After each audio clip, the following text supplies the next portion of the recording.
السلام عليكم ورحمة الله وبركاته. waxaa iga dambeeya waa baraf weeye. waxaa iga dambeeya waxaan kula talinayaa Soomaalida in aanay waxyaalahan badan ay iibsanayaan guryaha dhiganayaan ay iska joojiyaan oo ay muxuu ahaayey lacagta geliyaan ganacsi.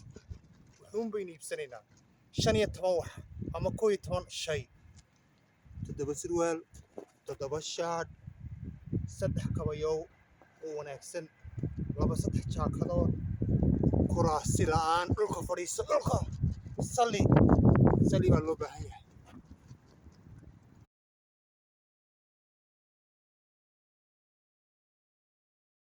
ka sheekee haddii lacagta diraca siisanayso, diraca 100 gini baa 100 euro ayaa lagu tagaa arooska, turitaankiisa, iibitaankiisa, maradiisa, xinihii saaritaankiisa iyo 30 ama 20 euro.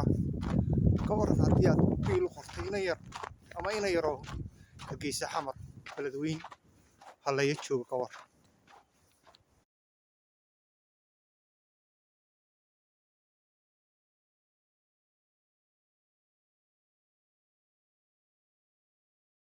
waran haddii dharka guriga inoo yaallay aan loo baahnayn la xidho, la iibiyo, la xaraasho, hudheerka laga iibiyo oo lacagta waddankii loo diro. ka waran haddii aynu gacmaha isqabsanno oo waddankii dib loo dhiso.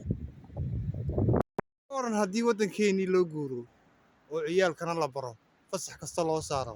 ka waran haddii waddankii qof kastaa wuxuu kari karo, qofkii caafimaad bartay ama caafimaadka wax yar ka yaqaana, ama ka yaqaana dhismaha wax ka yar ka yaqaana, ama ganacsiga wax yar ka yaqaana, ama luqadaha kale wax kale ka yaqaana, uu bar dad kala sii bara. ka waran waxay u baahan tahay jawaabtaasi wadnaha kalgacayl bay u baahan tahay. asalaamu calaykum waraxmatullaahi wabarakaatuh. waa aniga Nuur.